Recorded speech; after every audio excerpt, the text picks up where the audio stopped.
Hi, this is Daniel Roth. I'm the executive editor of LinkedIn. We're thrilled to have with us today Jack Welch, the former CEO of GE, the best-selling author, and the executive chairman of the Jack Welch Management Institute. Jack, thanks for joining us. Hi, Dan. It's great to be here. Great to have you. So I wanted to start off with a quote I read that you gave recently, where you were talking about MBAs, and you said the traditional MBA is, and this is your quote, a gracious way to change jobs because you made a mistake. And if you look at your recent book is about how to earn an MBA while just reading this book. You have your Management Institute is about being able to accomplish an MBA before work or after work or at odd hours, and no matter where you are. You're such a competitive person. What made you turn your attention to the MBA as the place where you wanted to strike? Well, I wanted to strike in education. Okay. I think education is a less than competitive field. Cost continues to go up, and it's moving away from most people.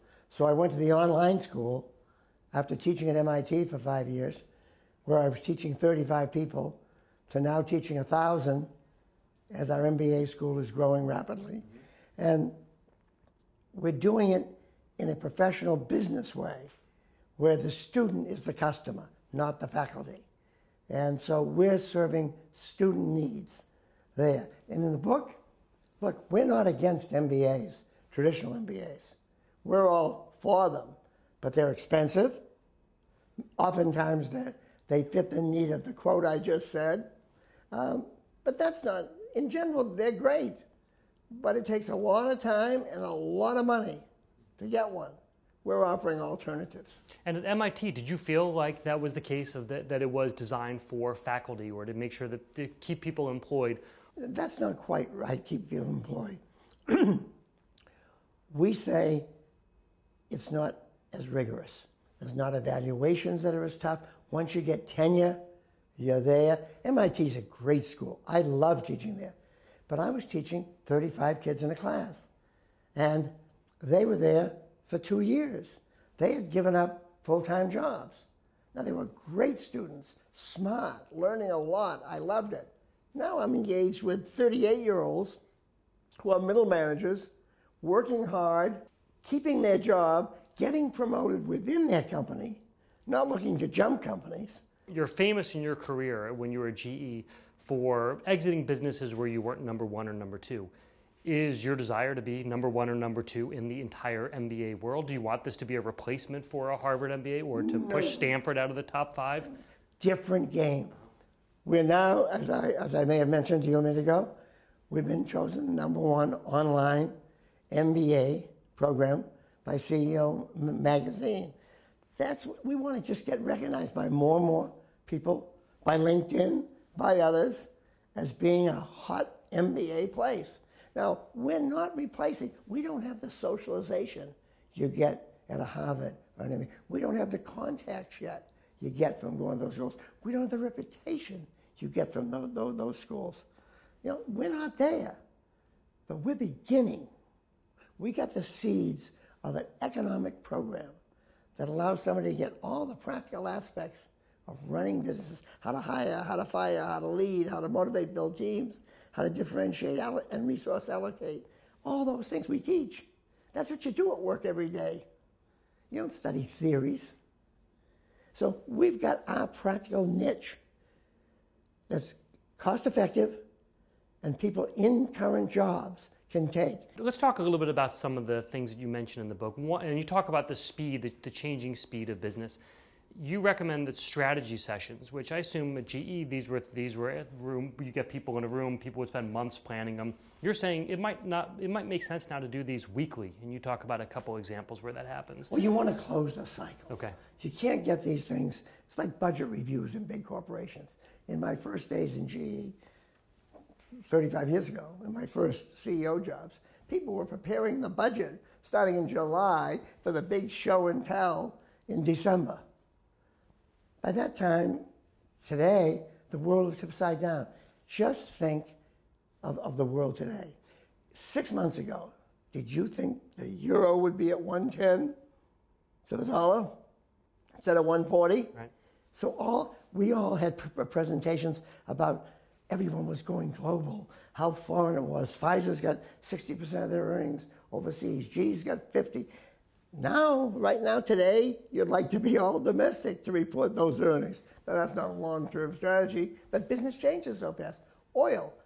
I was in pictures 4 months ago, 5 months ago, where everybody was showing me we're in the Dakotas, we're in the Bakken, we're in this Marcellus. Here's what we've built, take stuff over here. Now, oil? We don't know oil. What do you mean we're in oil? We don't have as many time in oil.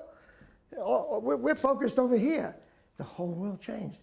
Oil and currency in 6 months have flipped upside down. So if you built your plans all around, if you can't move, you're dead. So what do? You're a big company. You have massive investments, tons of people. You've got plans that even though you say make strategy sessions all the time, you have to know what's going on. You have to be able to change. Big companies can't change quickly. Does that put them at a disadvantage? What do you do? Every big company's got to be a small company in their head.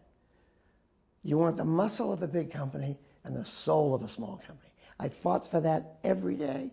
I never got all the way there, but I fought for it every day. You want to make companies informal so they can move quickly. No Mr. This, Miss that. Get on it. Get at it. And everything's got to be able to adapt. Okay, now, oil is doing this. What's changed in your transportation costs? You now have a huge benefit. We have businesses like Terminex and our private equity company and True Green that have thousands of trucks. It's a home run. Costs have come down 50% in fuel. And that's a huge part. We have one business that's getting a $50 million profit swing from fuel costs. So that all these different things have got to, you got to be able to take advantage. How are you taking advantage of it? You don't want to be hedging fuel right now. You want to be acting on it. All these things. And we're locked into hedges in some businesses that we wish we didn't have. So you've got to be constantly looking at speed, agility.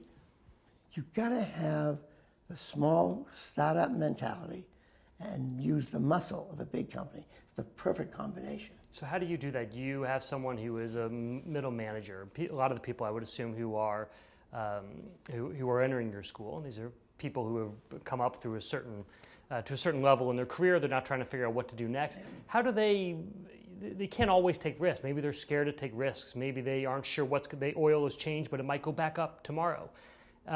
What's the strategy for someone who wants to preserve their job but also be able to take these risks? What do you tell individuals?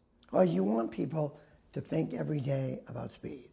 So you think things like layers.